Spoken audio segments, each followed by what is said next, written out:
All right, we are back here on the Halloween Pop Culture Party 2 podcast. This year, we are starting things off with the big movie of the week.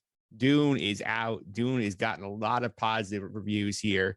Joining me today on the podcast to break it all down, our resident film critic, John Stanko, is here. John, how are you? I'm doing great, Mike. How are you doing? Doing pretty good. I'd say it did pick me up to get a chance to check out this movie, which I know was supposed to come out last year. COVID delayed it, and it has been very well received. I think it's been well received by everybody. Critics have liked it a lot. Fans, both of the book, of the original book, and just of the movie as a whole, seem to enjoy it as well. I think Denis Villeneuve has stepped onto something, and his ambition has hit the mark. And this thing is getting rave reviews, and it'll be around for the rest of the year and heading into award season as well. Yeah, absolutely. And that's a movie I'm excited about. And last year we kicked off the Halloween pop culture party with the Mandalorian season premiere came out around this time. But this year, I think the movie was a more wide string appeal than Mando. Yeah, I would say so. But I mean, there's some comparisons you can make there about a prophetic figure needing to take the course and change history. So you can draw some strings between Dune and Star Wars. And I think, especially with the visuals that Denis Villeneuve put into the movie, definitely some Star Wars connotations there with the dual moons and the dual suns and stuff. Yeah, absolutely. And before we go any further, we're going to play the spoiler warning here. I did the main spoiler soundtrack at the top of the show, but for the rest of the podcast, some of the stuff I'm covering later on here is a bit darker and gloomier. We're going to have an uplifting spoiler song here. So here's where we're going with the spoilers for the rest of the podcast.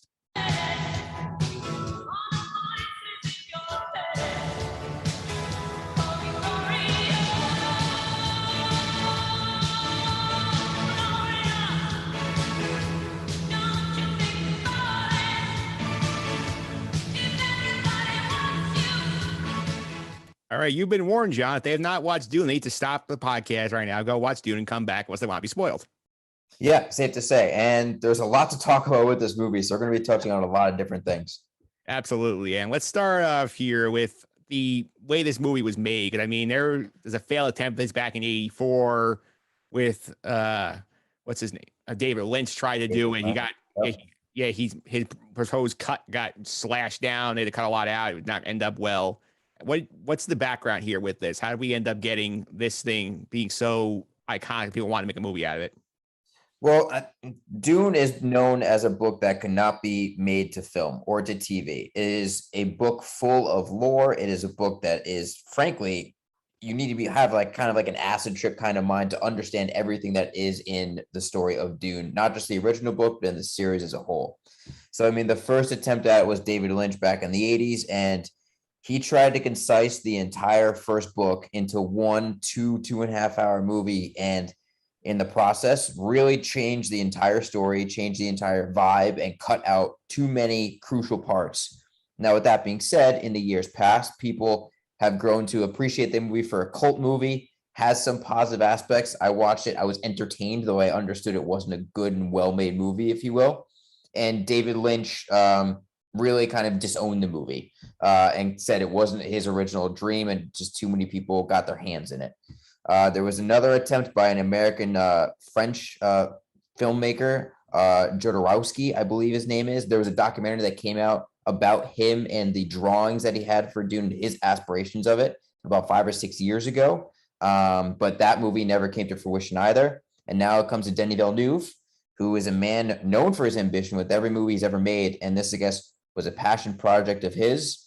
And we have Dune Part 1 that finally came out. It took a long time to come out. As you mentioned, supposed to come out COVID last year, but we finally got it this past weekend. And thankfully, he didn't cut much from the book. It's very, very true to the telling, and it's true to the vibe and the symbolism as well that's intertwined throughout the story. So we finally got here, Mike, and guess what? It's really good. It is really good. And you also took the step further. You went back and read the book again. You had the audio book version, I believe you said on the podcast here. So how helpful was that for you to keep track of what was going on here? Because I did not have that luxury. So I admit, like, it was very dense for me. Once I got into the flow, I started really enjoying it. I mean, it was a huge help. Just understanding the houses, their relationship, the language of Dune, which there's a lot of words that are just kind of thrown around. You just kind of have to understand the different secret agendas from the Bene Gesserit to the Harkonnens to the Atreides to the Emperor and all those political intertwining battles that happen. It was incredibly helpful. I think my girlfriend loved it as well because I was able to give her a 3 to 5 minute synopsis of who everyone was before going in, so she was able to understand everything as it happened. And I think what's really good about if you read the book, you pick up on some of the non-verbal storytelling that Villeneuve and the screenwriters are doing within this movie, hinting at things that happen in the book, but not necessarily saying them outright. So if you have the extra knowledge, you're able to pick that up and see the visual storytelling that Villeneuve is saying, but also realize how concise and how, honestly, I don't want to say perfect, Mike, but just darn great job they did of never cutting out an important scene from the book, but they were able to shrink every scene down to its essence. And sure, there are some shortcuts taken in conversations that are cut down for lengthwise, but they never took out anything important. They perfectly shrink wrap this for everyone to understand whether you read the book or you didn't. Yeah, for those who have not read the book, how long is the book? The book in terms of audio hours was about 28 hours long. Jeez. I believe. It's long, man. It's thick. Like it's like Game of Thrones. They said how Game of Thrones can never be like transcribed to the screen, right? There are too many characters, too many movie pieces. The same thing is said for Dune. Yeah. The way I look at this movie when I was watching it sort of feels like a Game of Thrones Star Wars had a baby, and then like this was what they came up with. Yeah, I think that's right. I think you throw in some Lord of the Rings in there with some of the fantasy aspects and the premonitions and stuff. It really is a lot like that. You can describe the houses like you would from Game of Thrones. The Harkonnens are the Lannisters. The Starks are the Atreides. Like you can make those direct comparisons and make it easy for everyone to understand. Yeah, absolutely. And for like you said, you gave your girlfriend the 3 to 5 minute synopsis here to help people help the movie. Like, you want to give a short synopsis in your opinion of like the general premise of where we got to in part one? So where we got to in part one was, part one of the movie is parts 1 and 2 of the original book. And so, I mean, we have the dueling political ideals of, we got the Atreides, we got the Harkonnens, we have the Emperor who thinks that both of these houses under his rule are getting a little bit too powerful. I don't know how deep you want me to get into the plot, but basically the Atreides take over the house, take over the planet Arrakis, informally known as Dune, from the Harkonnens. The Harkonnens are not happy about it at all. They devise a plan with the Bene Gesserit to get their planet back and to kill the Atreides family. And amongst this Atreides family is this young boy by the name of Paul, who has been genetically bred by the Bene Gesserit and his mother, Lady Jessica, to be the Azum El Gaib. I don't know how to pronounce it exactly, tough language, but the El Gaib, a person who would meld the idea of mind and time and be a unifying prophet for the entire universe. And so this story is about some of the political intertwinings, the Harkonnens getting the best of the Atreides, and the growth of Paul and learning what his destiny may be.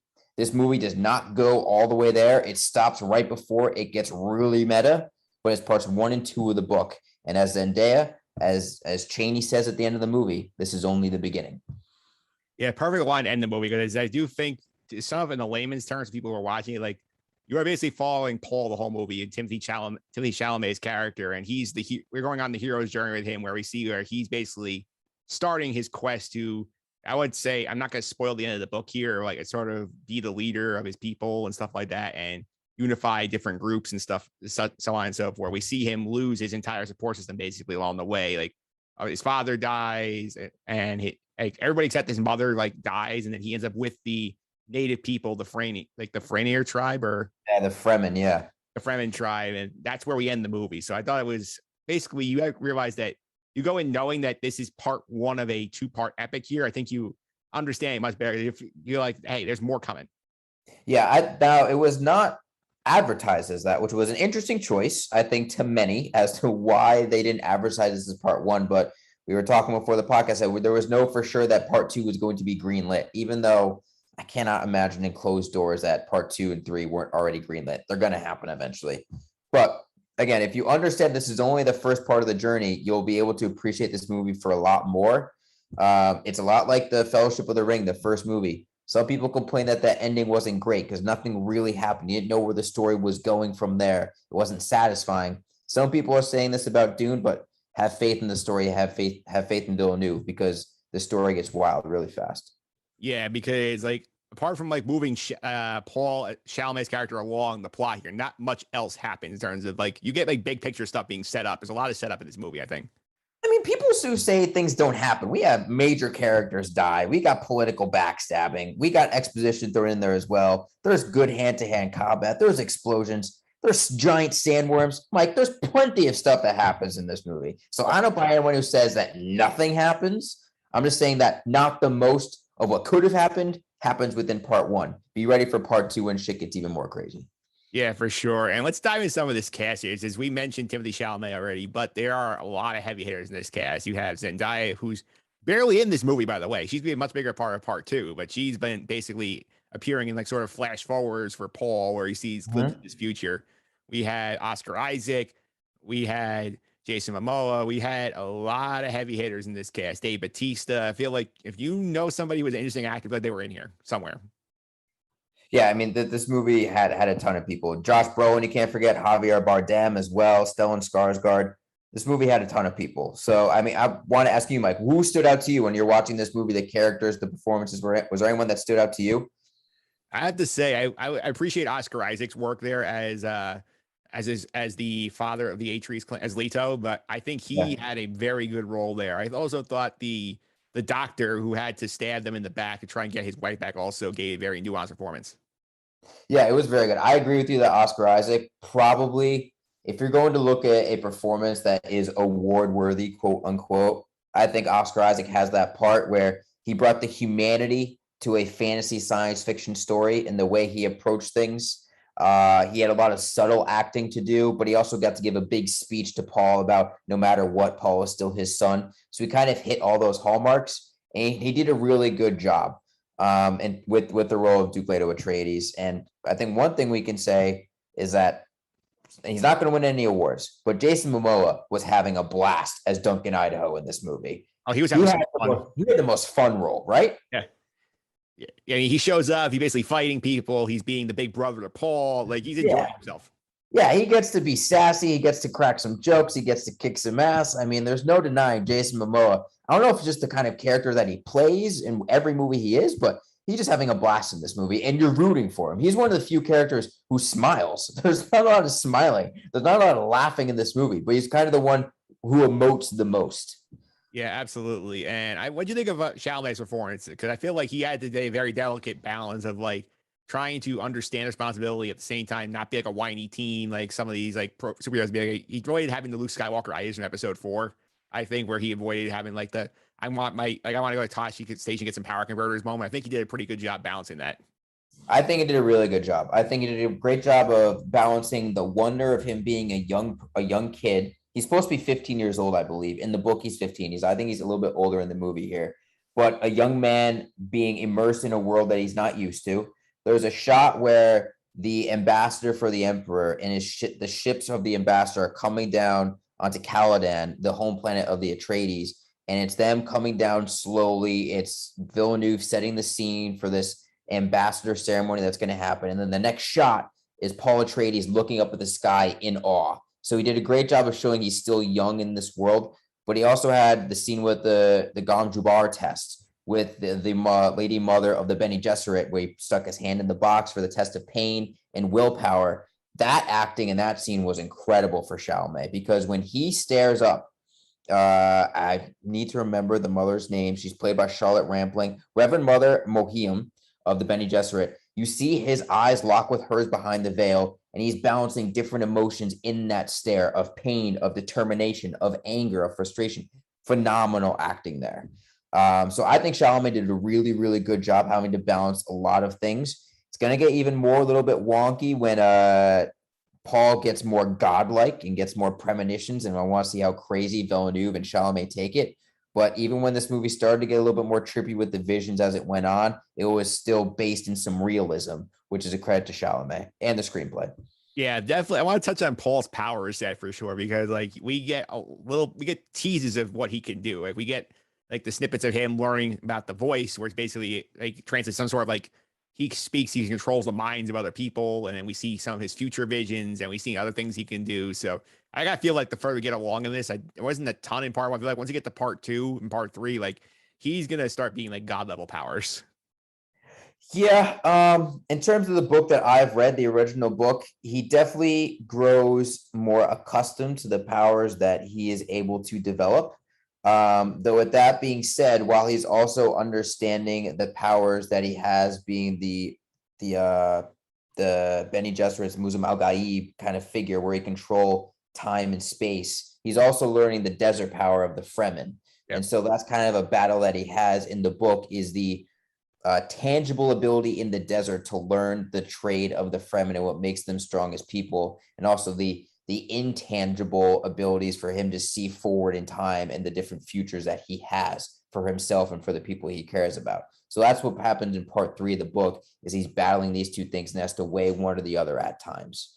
So he's going to have a challenge with doing that. He becomes a very powerful figure and he has to grow into leadership. Like Duke Leto says in the movie, that there's a call that Paul will answer if he wants to, and that moment comes for him in part 3 of the book, which may or may not be directly connected to his powers. That I won't spoil for you, Mike, because you haven't read it and you don't know. Yeah, I do not know, which I'm fine staying unspoiled on that because I don't think I'm gonna have the time to read all of Dune like anytime soon. So I will You take. got till 2020, 2023. Yeah, So you could read that first book. yeah. Well, right now there's stuff going on behind the scenes. I'm going to potentially going back and watching Game of Thrones, like so I can be ready for the prequel show. So that might Okay, be that's preference. fair. Yeah, That's gonna take a lot of time. that will. So I don't know if I'll get to Dune. So I'll leave that off of there for now. But what other performances do you stood out to you in the cast? I love Javier Bardem as Stilgar. The vibe of this character, it was just so perfectly played by Bardem. When he's first introduced to Duke Leto, Gunner, and the whole Atreides family, he spits on the floor. They think it's an insult, but really, Duncan Idaho's like, no, no, no, it's a sign of respect. Yeah, He's relinquishing his liquid for you. yeah, Um, Everything about him was very funny. When he meets with Lady Jessica at the end of the movie, and he's like, "Oh, I didn't know you were a wielder of weapons," and is it just kind of like is humbled but accepts the humble moment that he has. He's not too egotistical with it. Javier Bardem was great as Stilgar. He's just a great actor, and he fit the vibe really well. And then Stellan Skarsgård, I want to give a shout out to, playing Baron Harkonnen. His voice is what makes this character work really well, yeah, because the way he's portrayed in the movie is different than the book. In the book, he's like a sluggish, ugly, unable to move type of guy, but really he's described like a Jabba the Hutt type of person. Again, comparing this to Star Wars, but that's what he's described like in the book. In the movie, he has a little bit more freedom in terms of mobility with the floating pants, basically just floating over the ground. And but Stellan Skarsgård's voice work and the evil that he's able to tune into whenever he's talking to whatever character he's talking to, you can just tell he's innately malevolent. And so I want to give credit to Skarsgård for that, because he didn't have a lot of screen time in part 1 here. He becomes more of an asset in part 2 going forward, but he did a really good job as the Baron. yeah, for sure. And I also want to touch on here the thing I think that's got winning this movie Oscars is just the visuals and the scope of this film. It's like you really transports you into like a whole other world when you're watching the movie. Like the visuals are just stunning, whether it's the Dune planet itself, whether it's like the spaceships, all of the stuff like that. The visuals they do in here, I mean, starts immediately. I think beginning when you first see Shawnee and the Fremen, when you see the blue eyes from the exposure to the spice, like that they did that very well, where it doesn't look like cartoonish, but potentially it could have. No, I mean, this is just Denis Villeneuve being an absolute magician. Yeah, This is just what he does. He is so good at measuring out scale and scope in every movie that he does. He takes his time setting the scenes, but then he's able to put the scene in perspective where it will still shock you. The the spaceships look small in space, but then when they're on the planet, they look massive. The people next to the space, everything is framed for you to take it and make an observation about how big something is compared to something else. The flyover on Dune of the major city where Paul and his family are staying, it reminded me of Minas Tirith from Lord of the Rings: Return of the King, with that scale that Peter Jackson built, where they had that overhead shot just showing everything about Minas Tirith heading up to the top. It was that kind of visual that's really, really cool. Everything about this movie, the scale of it is just utterly phenomenal. I think Denis Villeneuve and Rian Johnson are two of the best doing this right now. So everything about this movie from a visual standpoint is phenomenal. And I think you look at it just from a directing standpoint too, and able to connect the story visually that way. You got to think Villeneuve is going to be in the best director running at the Oscars because nobody thought Dune could be made into a good movie, and he's already made it into something that everyone appreciates. So that's got to give him extra bonus points too, besides just the way it looks. Yeah, I was also thinking about the scale thing you mentioned earlier. Is the fact that you see these shots, especially like on the planet itself, on Arrakis, where you see Paul and Lady Jessica look so tiny compared to these big dunes they have to traverse to get to the Fremen like tribe. So I thought it was fascinating. So again, playing You with have, you have to make sand look interesting. yeah, That's not an easy thing to make interesting. It's a bland yeah, landscape. It's just orange and brown, but they make it look interesting. And also, in terms of the visuals and the scope, I think something we talked about spaceships, right? We talked about buildings, we talked about planets. The sandworms. We can't go this long without talking about the sandworms. no, Dude, they were dope. yeah, There's a chance that those could have been so cheesy, Mike. Those could have been just, oh, that's ugly. Oh, that's obscene. But no, the way he works them into the story, it's kind of like a natural monster. There was no big reveal of like a sandworm. It was just like they were there, they were part of the environment, and so it forced the audience to appreciate it as just part of that world. There was no massive ooh shocking moment. yeah. So they were awesome, and the scale of those as well, just super cool. So again, the scope and the visuals of this movie are really really well done. Yeah, for sure. And again, we're not gonna attempt to go through the plot beat by beat here because again, we could spend 3 hours on this if we wanted to going through the plot. But I would say let's go here. What's your most memorable moment here? What stuck out the most for you watching this movie? What was the most memorable point of this film? So the Gom Jabbar scene in the beginning with Paul and the mother lady a mother of the Bene Gesserit, I thought that scene was phenomenal. That scene opens up the book and it's riveting and it grabs you right away, as did this scene. I thought it was phenomenal. Rebecca Ferguson acting out the nervousness of Lady Jessica because she knows what's at stake with this test, even when Paul doesn't necessarily know. I thought that scene was remarkable. I love the introduction of the Sardaukar when they were brought on as part of the Emperor's warrior, helping out the Harkonnens. When they were lowered down onto Arrakis through the ropes quietly and just surrounding the Atreides army. That's a really cool intro to these deadly warriors, which I really enjoyed. Something I knew and I wasn't expecting. But there's one shot that I'm just going to be nerdy about that I freaking love, Mike, and it was when they were still on Caladan. It's early on in the movie, but it's Villeneuve doing some visual storytelling that people who read the book may recognize and people may not. But there's a scene that after Paul talks to his father, Paul reaches into a puddle and then he picks up sand underneath the puddle. And it's a split second thing. It's only just like Paul, like seeing the landscape around him, right? But if you think about it, I mean, Dune is a sand planet. Paul is reaching for the sand. Where he's born was Caladan, a planet that was rich with water and resources that are needed to grow. Paul is reaching into both environments and able to put his hand on both and feel both. That is visual storytelling of the fate of Paul and what he can mean for the Fremen and everyone that is on Dune. That piece of visual storytelling, that is just a 2-second small cut that nobody would think was that important. Watching the movie, I was like, Villeneuve knows exactly what he is doing. That was one of the most memorable moments for me where I knew that I was in great hands. Yeah, I'd say I definitely love this thing going all the way through. And I did think once you go in, I think they did a good job not teasing it out. But once they put part one on the screen, on the title screen at the beginning of it, you say, okay, like they intend, there's more of a story. You're not going to have a nice, neat ending here. Like they gave you an ending point, but like you know, there's plenty more story coming. There is plenty of more story coming. And I believe the plan is to make, I believe, this a trilogy, which is going to go over the 3 books. Yeah. So there are 3 main books as well, which I will now be reading the other 2 for sure.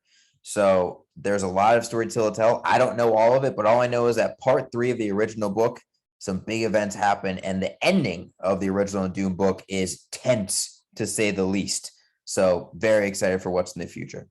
Yeah, it sounds like a good place where I could see them going, like, especially in part 2, if you're gonna have that be the middle part of your trilogy here. That a good place if it's the end of book 1 is 10 of the first book of Dune is very intense.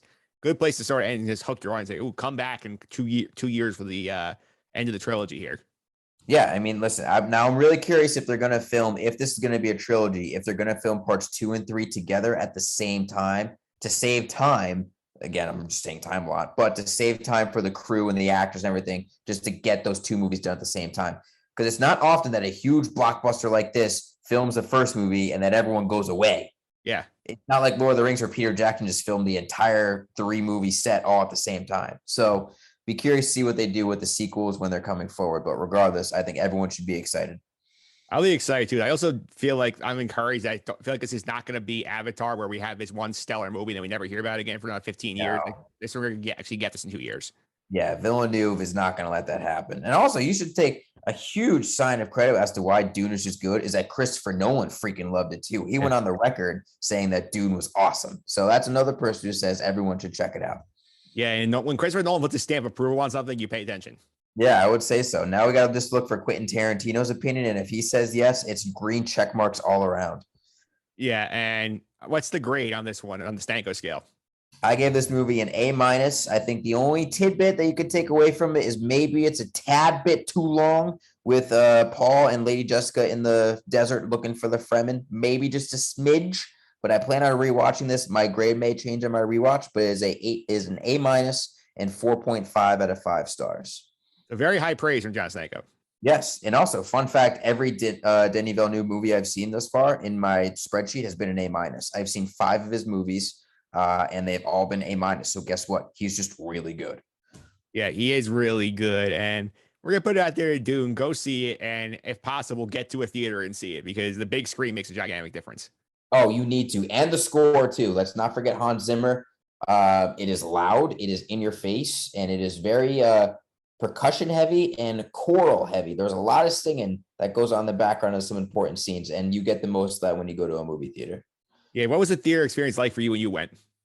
The theater experience, like for me, there was only probably about 10 to 15 people in there, pretty empty, but it was good. The people around me and my girlfriend behaved, which was nice. No cell phones pulled out, which was wonderful. I wish that they would have cranked the sound up a little bit more in our theater, but you know what, Mike? We're back in the theater. That's all that matters. I am happy about that. Yeah, I also mentioned here John Stanko went out like in the middle of the day on a football Sunday. That's probably why there were only 10 to 15 people in the Oh, theater. I did. You know what? It was not a good football slate for this Saturday or this Sunday. So I was like, this is a date weekend. Saturday, I'll go out with Emma and her friends and my friends too, but like her friends from home. Sunday, I'll do the movie and we'll do a nice French dinner out. So that's what we did. But Mike, you want to know another great part about Dune? One more thing. I turned my phone back on at Dune. It's around 4:30, 4:45. I turned my phone back on. I check out the Patriots Jets score. 54 points. Goodness gracious. Was not expecting that when I turned back on my phone. So that was another nice extra bonus point at the end of Dune. Yeah, we're not moving on here. Okay. All right. Moving on. Yeah, and it's fun talking Dune. And next up here on the Halloween Pop Culture Party podcast, we're going to go to Netflix. We're going to do Midnight Mass, Alan Austin. You have seen this as well. What do you think? What did you think about the show when you watched it? I thought the show was good, up to very good, and some certain episodes were excellent. Though, Mike, my hot take is that I thought the finale was by far the worst episode of the entire series. Very disappointed with the ending, but still, as a whole, I recommend the show to people. Though, in terms of Flanagan's TV show work and movie work of recent years, I will put this one below Haunting of Hill House, below Bly Manor, below Dr. Sleep, the director's cut. So it's in terms of fourth amongst those 3 most recent things, but still very enjoyable, very good, well above average. But in terms of what Flanagan can deliver, was disappointed with the finish. All right, so that's John's take. I will go now to my conversation with Alan Austin. We're going to break the whole thing down for you, all 7 episodes of Midnight Mass right after this.